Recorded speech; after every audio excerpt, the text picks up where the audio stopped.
Hello, everybody! Just like two random girls, I'm gonna be talking to you guys. Shoes. Woo! Yay! This is going really well so far. See you on the flip side. We don't care. We're gonna keep doing what we're doing, alright? Oops, my bad.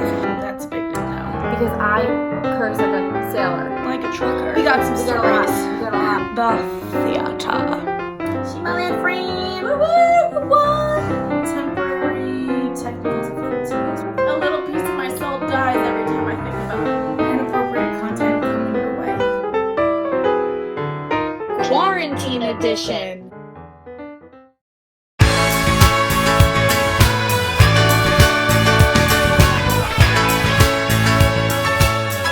Hi, everybody, and welcome back to A View from the Mez, a chat with Broadway babes. I'm Tracy.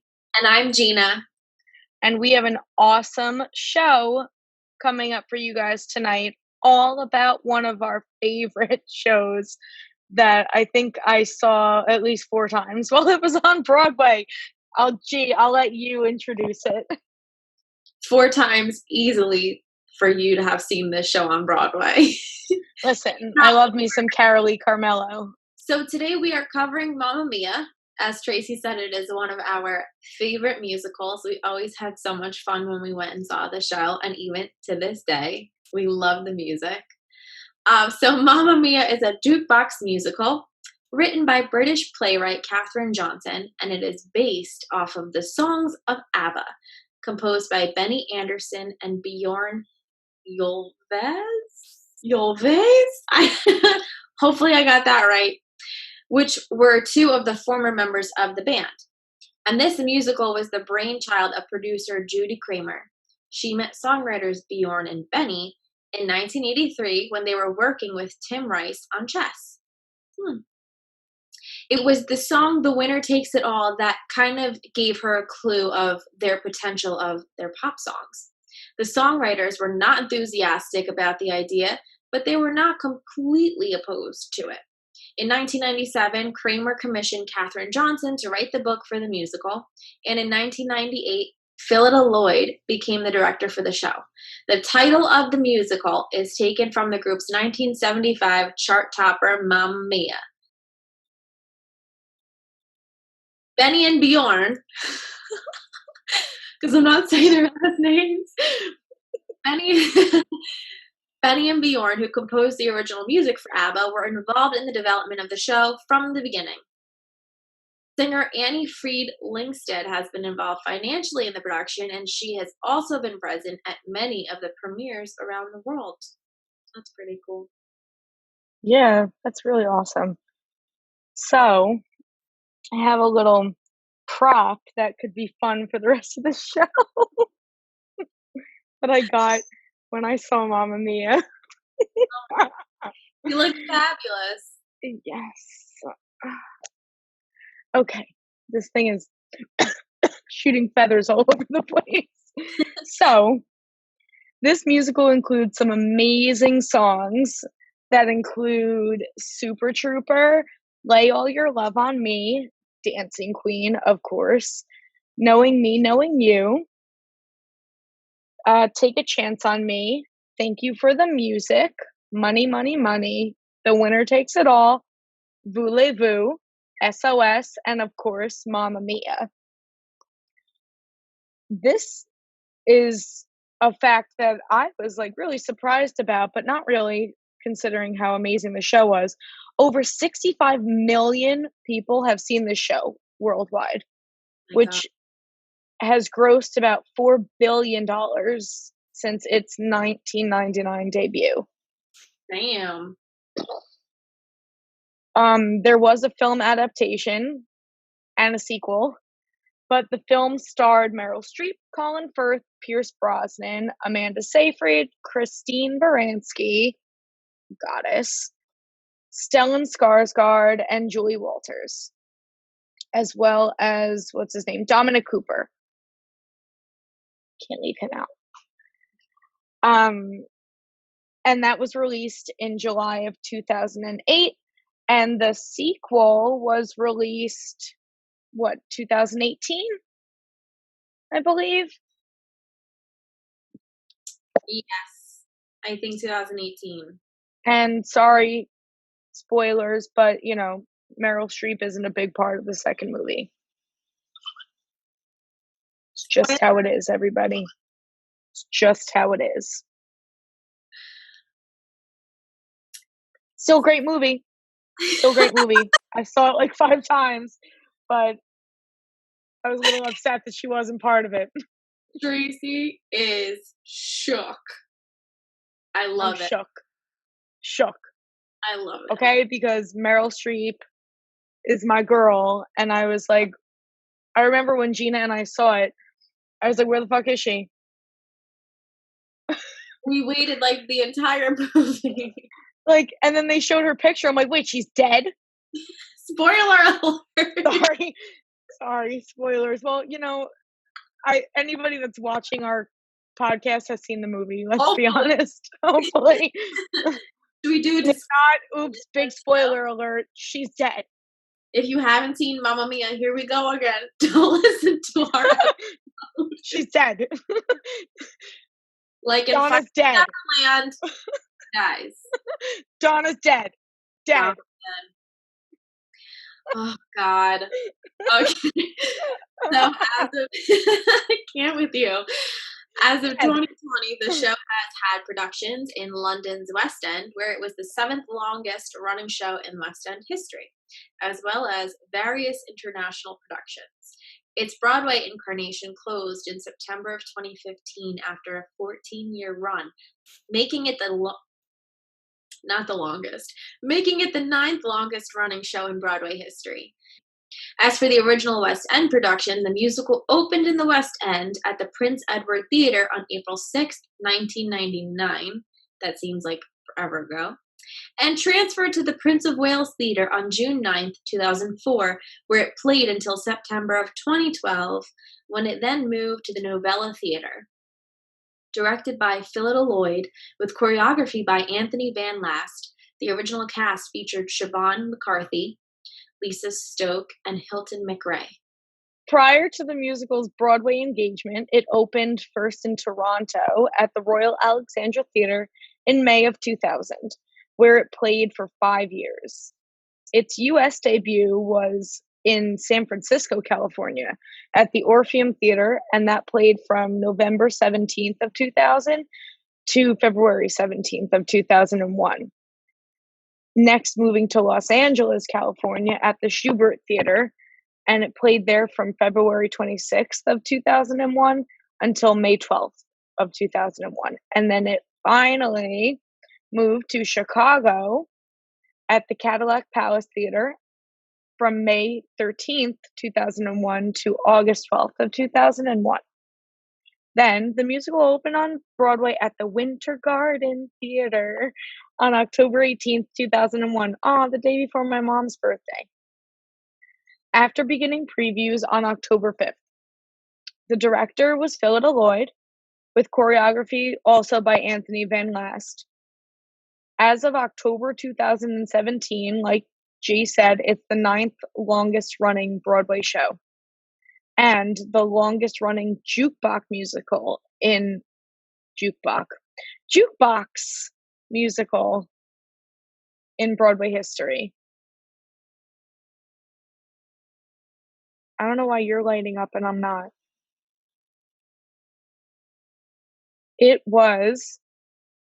I'm not lighting up. Is it still stuck on me? Yes. Yeah, my thing's not lighting up at all. Like, remember last time I said I wasn't lighting up? It was still going to whoever spoke, but it's not showing me a green box for anybody. Huh. Now it's back. Okay. So, as of October 2017, it was, like Jay said, the 9th longest running Broadway show and the longest running jukebox musical in Broadway history. On April 18th of 2013, it was announced that Mamma Mia would transfer from its home at the Winter Garden Theatre to the Broadhurst Theatre. And later that year to make way for the musical adaptation of Rocky. The show played its final performance at the Winter Garden Theater on October 19th of 2013, and then began performances at the Broadhurst Theater on November 2nd of 2013. As I discussed a little earlier about the show closing, it was announced on April 9th of 2015 that the show would close on September 5th of 2015. But then on April 21st of 2015, it was then announced that the show would play an additional week and would then close on September 12th instead. Mamma Mia played 5,773 performances on Broadway before its closing. It has been played in more than 50 countries in all 6 continents, including Argentina, Australia, Belgium, Brazil, Bulgaria, Canada, Chile, China, Colombia, Croatia, Czech Republic, Denmark, Dominican Republic, Germany, Estonia, Finland, France, Greece, Hungary, Iceland, Indonesia, Ireland, Israel, Italy, Japan, Jordan, Latvia, Lithuania, Malaysia, Malta, Mexico, Monaco, Netherlands, New Zealand, Norway, Panama, Peru, Philippines, Portland, Portugal, Qatar, Romania, Russia, Serbia, Singapore, Slovakia, Slovenia, South Africa, South Korea, Spain, Sri Lanka, Sweden, Switzerland, Taiwan, Turkey, United Arab Emirates, United Kingdom, and the United States. That list was very long. And it's been translated into multiple languages, which I would hope so. And over 65 million people have seen the show worldwide, and it has set the record for premiering in more cities faster than any other musical in history. Wow. I was like, for a second, I was like, why is she naming all of these countries? And then I was like, oh yeah, 6 continents. Gotcha. So we're going to take you guys into a little bit, or the entire plot. So spoiler alert, spoiler alert, spoiler alert, because we don't want anybody getting mad at us because I already told you guys that Donna's dead. So I can't. Not in this musical. In the movie, in the sequel. She's dead. Okay? I can't wear this thing anymore. It's itchy. Tracy has some serious feelings about this. Donna's my favorite. You know that. Donna and the Dynamos. Dynamos. Dynamite. Sleep all day and whoop all night. All right. So, before the curtain rises, the orchestra starts playing the overture, and it's a montage of instrumental versions of some of the ABBA songs that are going to then be in the show. So on the fictional Greek island of Kalakari, 20-year-old Sophie is preparing to marry her fiancé, Sky. She wants her father to walk her down the aisle, but she doesn't know who he is. So Sophie discovers her mother's old diary and finds entries which describe intimate dates with 3 men, Sam Carmichael, Bill Austin, and Harry Bright. Sophie believes that one of these men is her father, and 3 months before her nuptials, she sends each guy an invitation to her wedding, writing that the return address is her mother, Donna, without letting her unsuspecting mother know. So Donna knows nothing about this. Shady lady. Donna Sheridan, you shady lady. But it technically would be Sophie Sheridan. Yes, definitely. So Donna begins receiving guests at her taverna, and the first to arrive are her longtime best friends, Tanya, a rich woman who has been married and divorced 3 times, and Rosie, an unmarried, carefree woman. The trio used to comprise a girl group called Donna and the Dynamos. The 3 women catch up and talk about their lives, and later that day, Sophie's 3 possible fathers arrive. As Tracy said, Sam, Harry, and Bill. Sophie convinces them not to tell Donna that she invited them. Donna is then really surprised to see all three of her ex-lovers, and she leaves in tears. Donna, crying, explains to Tanya and Rosie the whole situation about not knowing who her daughter's father is, and they cheer her up. Tanya and Rosie try to convince Donna that she can still be the girl she once was. And they sing Dancing Queen. So Sophie had hoped that she would know her father the minute she saw him. But it's really confusing now because she has no idea. So she tries to tell her fiancé Sky how she feels without telling him what she's done. Sky tells her that he will be the only man that she'll ever need. But at Sophie's hen party, Donna and the Dynamos don their old costumes and perform a song, Super Trooper. Sam, Bill, and Harry accidentally walk in on the party, and the guests persuade them to stay. Sophie first pulls Sam out of the room to talk to him. After he asks why he's there, she's overcome with guilt and goes to talk to Harry instead. But Harry asks if Sophie's father is at the party. Uh-oh. And she tells him the whole truth, that she doesn't know who her father is.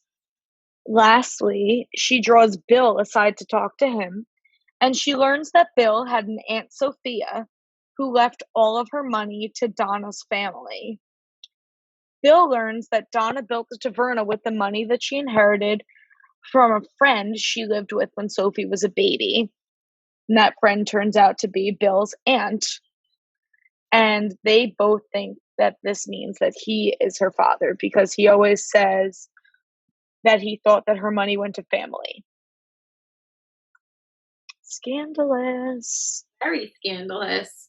Sophie asks Bill to walk her down the aisle, but Bill wants to discuss it first with Donna. This has been her secret after all, but no one knows yet that even Donna doesn't know who the father is because she slept with the three men in such swift succession. Sophie insists that they mustn't tell Donna anything, and finally Bill agrees. Afterward, everybody crashes the hen party, and during the party, Sam pulls Sophie aside and tells her he has figured out why she invited him. He knows he's her father and promises to walk her down the aisle the next day. Then Harry approaches Sophie, apologizing for being so slow on the uptake. He is also convinced that she is his daughter, and he also promises to walk her down the aisle. Sophie leaves the party, hopelessly confused, and doesn't want to turn any of them down. I love that song because she's like, when she's talking to Sam, she's like, what about my mom? And he's like, don't worry about Donna. She doesn't scare me much. So that ends Act 1 with Voulez-Vous and all of that drama with all three men figuring out why they're there, or at least why they think they're there. So Act 2 begins, and Sophie's having a nightmare that involves all three of her possible fathers fighting to walk her down the aisle, and wakes up despairing. She's so upset, and Donna assumes that Sophie wants to cancel the wedding and offers to handle all the details. But Sophie is really offended by that and vows that her children won't grow up not knowing who their father is. As Sophie storms out of the room, As Sophie storms out of the room, Sam enters and tries to tell Donna that Sophie may not be all she seems. What?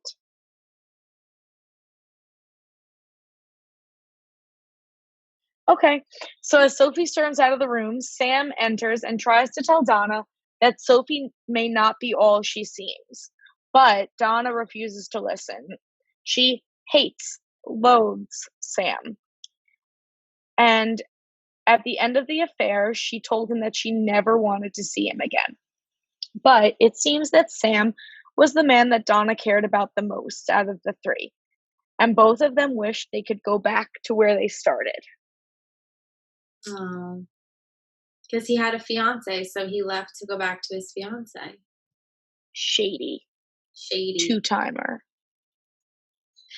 So at the beach, Harry asks Tanya what the father of the bride ought to be doing for Sophie's wedding.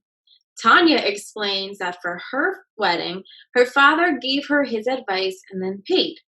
Pepper, one of the guys who works at Donna's Taverna, makes advances to Tanya, but she rebuffs him because he's very young.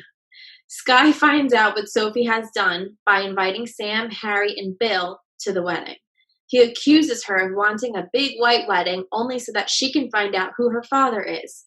He's very hurt that she kept this secret from him, and he storms off just as Sam walks in. And Sam tries to give Sophie some fatherly advice by describing his failed marriage, but Sophie isn't consoled.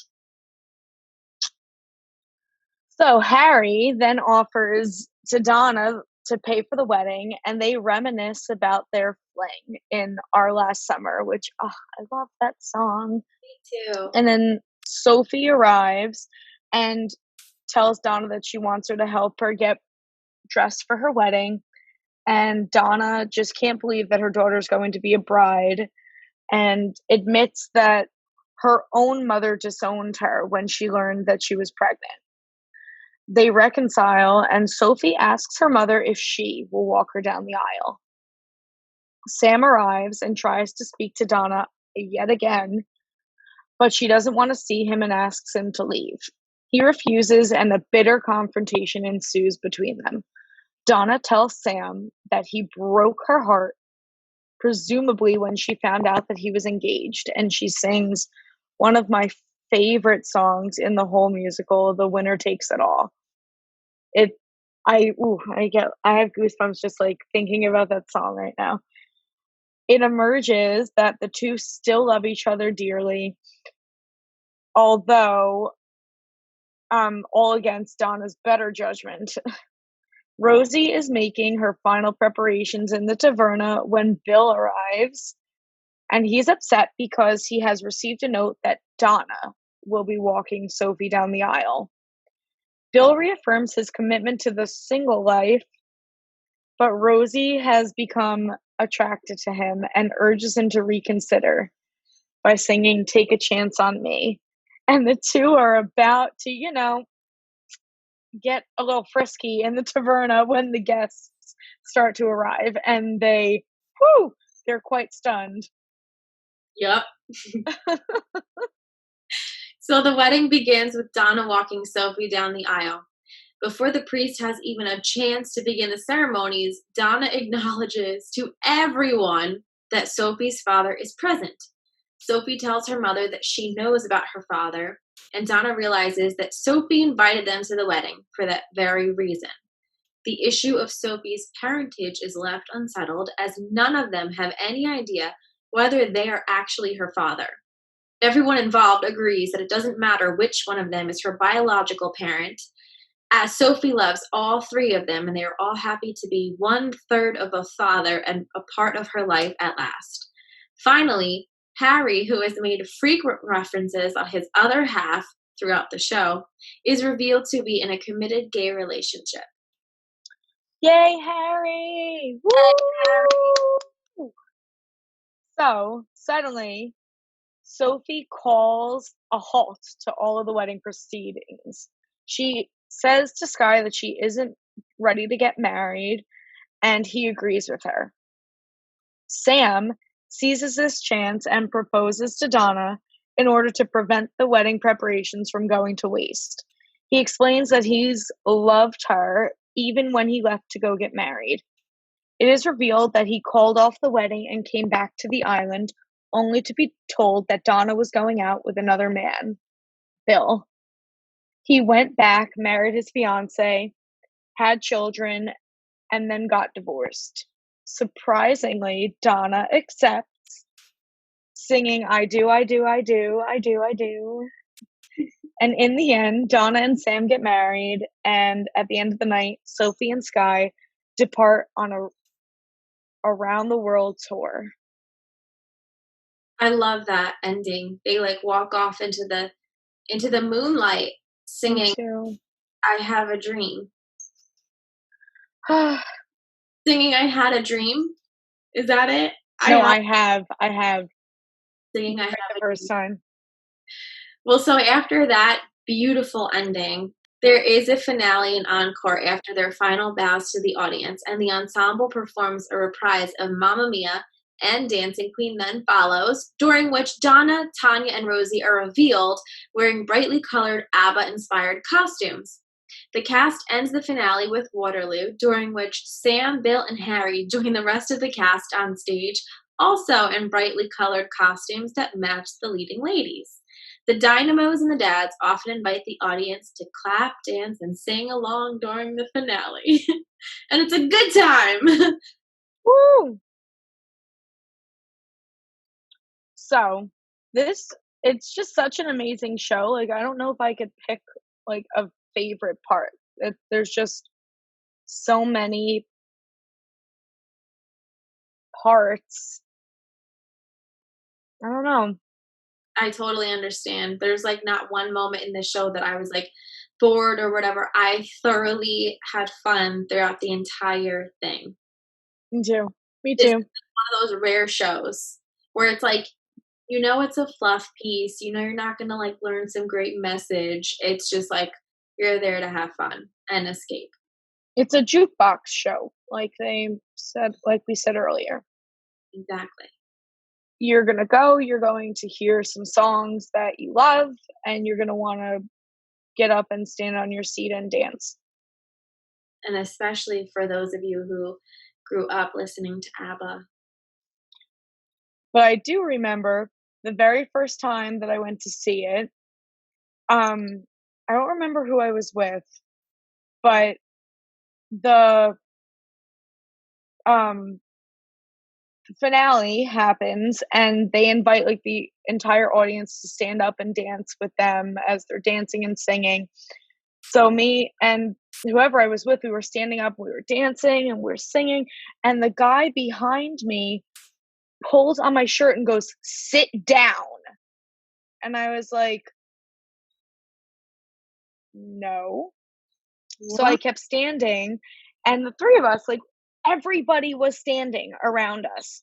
So we're dancing, dancing, dancing, and he does it again, and he goes, "Sit the F down." And I was like,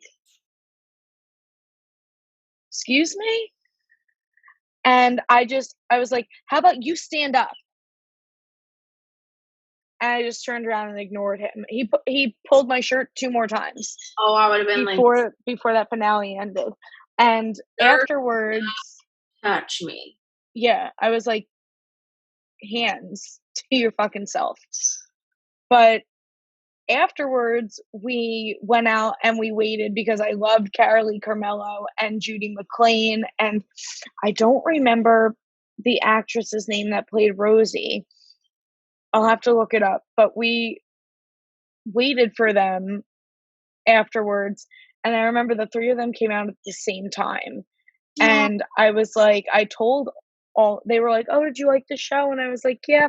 But at the very end, when we were all standing up to dance, the guy behind us yelled at us and told us to sit down like 3 times. And the woman who played Rosie goes, "Well, you should have told him to get off his ass."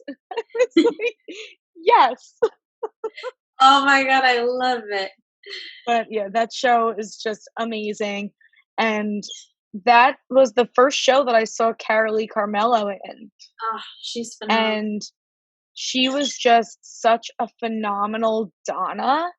Mm-hmm. Like, her voice just, whew, she's such an incredible actress and just like such a sweet person all around. Like, I met her several times after when I went and saw her. And she's very sweet. She stops, she takes pictures, she signs stuff for you. She's just a sweetheart. And Judy McLean too. I saw her every time that I saw that show. Oh, but yeah, I think I saw it 3 times, and the 3rd time or whatever, the final time, was definitely more than twice. So the final time I saw it was like, I got tickets because I heard it was closing. So I didn't go to like the last performance, but I went to one of the final ones. And I just remember thinking like, this is it. I'm never going to see this show again. And it was so sad. I have such like a connection to that show, and I just always loved it. I This was saw it. very hard to do, community theaters.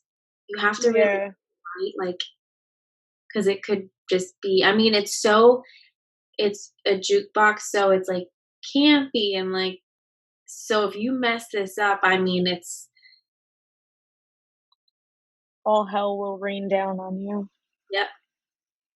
Our new schedule, because things are kind of picking up a little bit, as of now, our season 1 will play through the end of September, and then we will, from now through then, we will be producing episodes every 2 weeks, unless we, say otherwise. And our next show will be July 29th, so stay tuned for that.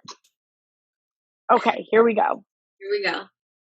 Now that I've complained, let me pick a show.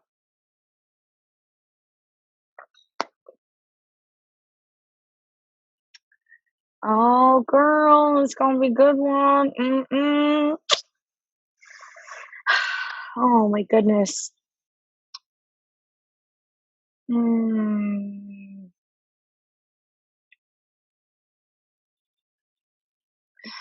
Lola.